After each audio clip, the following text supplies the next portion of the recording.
悬浮双层浴室柜打4个支架，装一个2米的台面，这样靠不靠谱？电钻响，黄金万两。大家好，我是安主工小米。这是底柜，也是2米长。一个奇怪的现象，每一次装这样的柜子，后面都是点着脚阀，为什么这么巧？刚好4个脚阀，2个下水，一共掏6个洞。为了保证柜体的强度不变，我们选择了开孔5公分的孔，脚阀可以刚好穿得过去。立板10公分，但是每一次都卡脚阀。开孔的位置有限，所以这个柜体的高度也受脚阀的影响。开孔的速度还是很快的，虽然这个钻头用了已经好几年了，钻头上的弹簧已经不在了，所以每一次都要把这个打下的木板掏出来。柜体要和墙贴平了，所以下水管必须和墙也都要磨平。柜体安装采用的是壁挂的方式，然后每一个柜子里面都有一个角码，这个角码的孔我们要开一下，一边2个孔，一共4个螺丝。为了增加强度，我准备在它柜子的中间也开一个孔。这样安装的话，开孔一定要精准，误差不要太大，不然的话脚阀可能会顶着柜体，也有可能的话会影响我们后期接水管。下柜体的总厚度呢是250毫米，然后我们也受脚阀的影响，整个柜体的完成面呢是离地450毫米。由于卫生间的地面是有出水坡度的，所以我们测量柜体安装的高度呢是以瓷砖的缝隙作为参考。柜体调节平行之后呢，我们画孔。为了增加柜体的强度，我在中间的位置也开了一个孔。客户家的墙面是纯天然大理石，开孔的话采用的是玻璃钻头，然后加深的话用的是冲击钻。安装柜体之前呢，对墙面进行一个清洁，后期被柜子堵上的地方就不好擦了。安装柜体用的膨胀管呢，是我平时安装电视收集起来的这些膨胀管，螺丝也比较粗，承重能力会很好，所以厂家的螺丝就没有用。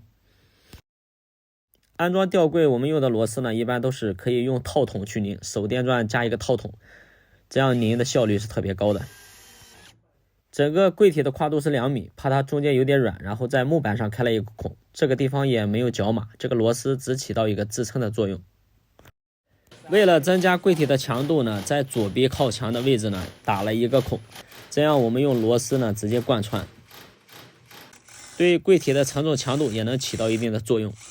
这也是安装类似吊柜增加强度最好的方法。安装好抽屉后呢，这个地方完全是看不到的。2米的柜体这样安装后呢，我们坐1个人站1个人根本是没有问题的，站3个我也不知道会是什么结果，上去3个大汉估计就翻车了。现在柜体的完成面离地是45厘米。下面我们量一下台面的总厚度，确定台面的安装完成总高度。这个台面的总厚度是20公分。厂家一共带了4个三脚架，我们把4个三脚架的位置定位出来。4个脚架尺寸太多了，台面也在外面这个房间，所以把这个尺寸呢标记一下，不要过去记错了。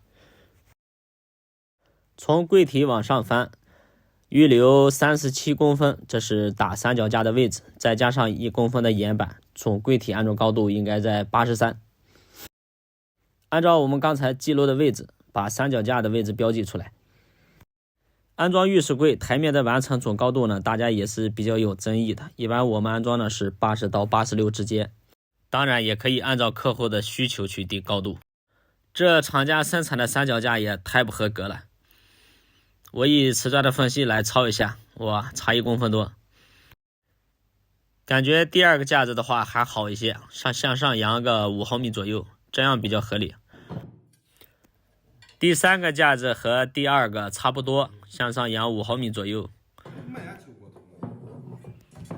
这是第4个架子，第4个是最接近90度的架子。再看一下第1个架子，第1个架子左边我们和瓷砖缝隙已经靠齐了，但是看右边差1公分还要多。当然这样我们也是有办法的，可以用垫片给它来调平。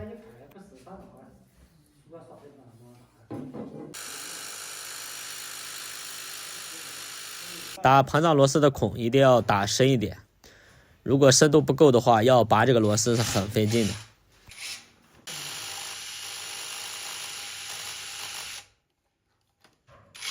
安装台面要压着的地方，墙面要清理干净。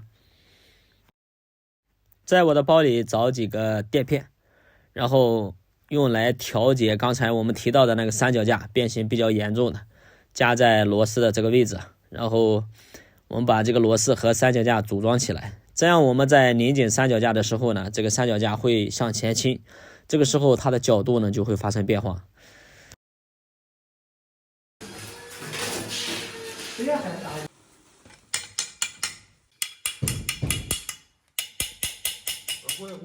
装好的架子我们可以操一下平啊，这个架子垫了3个垫片有点多了，再拿掉一个，太低了。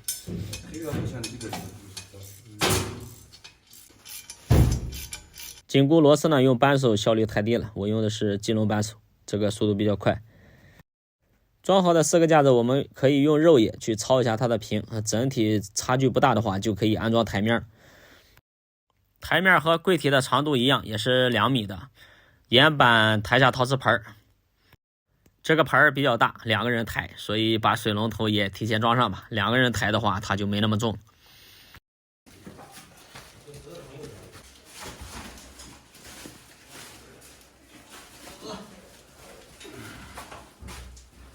安装台面的时候要1万个小心啊！这个台面它材质本身就偏脆，在抬的时候万一和这个墙面产生磕碰的话，有时候一掉一大块。所以装台面和装镜子是风险最高的活。以瓷砖的缝隙测量一下台面的3个点，是否和瓷砖的缝隙平行。和柜体同样的方法，我们在岩板的前端靠墙的这个位置，在这个地方呢打一颗螺丝做一个支撑。我一般打这个孔呢是在岩板的下边，不会打到岩板上再穿透墙。因为打到岩板上，有时候要拆台面的时候，师傅不知道，在拆的时候很可能直接把台面就报废了。在这个位置打一颗螺丝呢，只起到一个支撑的作用就可以。2个作用，一方面是我们调平台面，另一方面呢就是对这个岩板做一个支撑，做2次保护，这样使用起来就结实多了。现在安装这些柜子挡水条都已经不用了。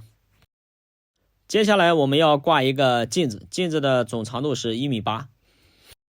刚才割下2块纸皮，2块纸皮呢，我就把它铺在了卫生间的地上，这样我们把镜子搬过来的话，防止它磕碰脚，防止它破裂。这个时候浴缸来了，赶快过来搭把手，帮忙把浴缸抬进来。这是一个双人位的冲浪浴缸。俗话说得好，还是人多力量大呀。今天安装这个浴缸呢，不是我们的重点。安装呢，简单说一下，装2个脚阀，接通水管，然后最多呢，我们组装个水龙头。最麻烦的就是它的地脚螺丝要和地平进行调节，因为卫生间都是有坡度的。下水的位置预留有点远，这个管就有点短了。在我的车上找了一个浴室罐的配水管，这样就接上了，还尺寸刚刚好。在接口处缠点胶带，这样的话防止它漏水。测试一下距离，把管拉出来以后直接插到排水管，这个距离刚刚好。现在放水试水，冲浪浴缸，看一下冲浪浴缸的效果。这个地方有一个水位线，水位达到那个位置的话，冲浪的功能才可以使用。这种浴缸我装过最大的是装过10人位的，那个就比较大了。这个是功能控制板，用它来切换每一项功能。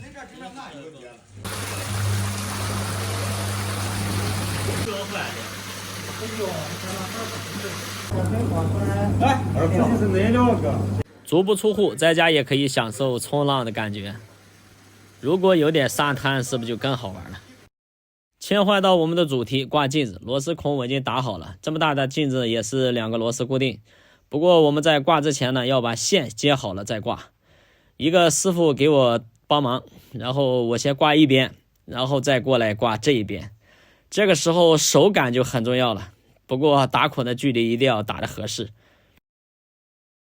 接下来我们进入打胶环节，现在打胶的要求是越来越高了，所以以后搞安装呢，一定是细节，一定要注重细节。主柜体的抽屉还没有安装，安装之前呢，要放水去测试角阀和水管的连接处，还有就是我们下水有没有漏水的问题，没有的话，我们最后把抽屉一装，这个活基本上也就完工了。看视频几分钟，其实这个柜子安装的时间呢，大概在2个半小时左右。马桶装好之后呢，没有试水，刚刚通了水，把马桶也试了水，现在打胶。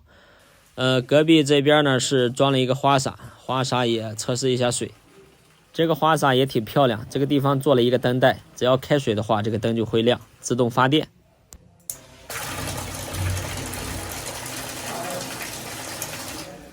这个视频拍的有点长，也有点啰嗦，感谢大家能看到这里，感谢大家对米师傅的支持。不足之处呢，大家可以多多指点。好了，本期视频就拍到这里了，再见，拜拜。